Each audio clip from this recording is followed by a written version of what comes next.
कराची वज़ीर-ए-आला सिंध मुराद अली शाह का कहना है कि कैनाल का मंसूबा हमारे हाथ से निकला तो फिर एहतजाज होगा। कराची में मीडिया से गुफ्तगू करते हुए वज़ीर-ए-आला सिंध मुराद अली शाह ने कहा कि मंसूबा किसी ने भी बनाया हो लेकिन सिंध हुकूमत उसे मंजूर नहीं होने देगी।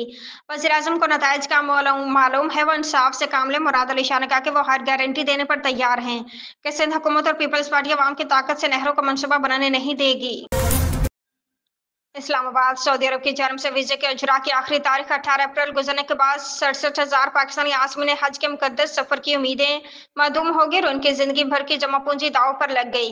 तफसीलात के मुताबिक निजी हज स्कीम के तहत हज के ख्वाहिशमंद 67,000 पाकिस्तानी शहरी सऊदी वीज़ा ना मिलने के बायस फरीज़े हज अदा करने से महरूम रह गया। अगरचे नाज़मीन ने तमाम तलबा दस्तावेजात मुकम्मल करके प्राइवेट हज ऑपरेटर्स को रकूम भी अदा कर दी थी, ताहम वीज़े जारी ना होने की वजह से उनका सफर मुमकिन न हो सका। लाहौर इंसदाद दहशतगर्दी अदालत ATC ने वज़ीर-ए-आला खैबर पख्तूनख्वा अली अमीन गंडापुर के नाकाबिल ज़मानत वारंट गिरफ्तारी जारी कर दिए। अली अमीन गंडापुर के वारंट गिरफ्तारी 5 अक्टूबर को पाकिस्तान तहरीक इंसाफ PTI के लाहौर में एहतजाज और पुलिस पर तशद्दुद के मुकदमा में जारी किए गए। ATC एडमन जज मंजर अली गल ने PTI रहनुमाओं हमाद अजहर, सईद संधू और शहबाज अहमद के भी नाकाबिल ज़मानत वारंट गिरफ्तारी जारी किए।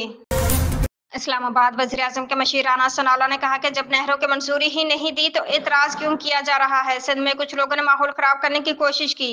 उनका कहना था कि इस मामले में वज़ीर-ए-आज़म शहबाज शरीफ, सदर आसिफ ज़रदारी, बिलावल भुट्टो, नवाज शरीफ ऑन बोर्ड है। वज़ीर-ए-आज़म की तुर्की से वापसी पर नहरों के मामले पर पेशरफ्त होगी।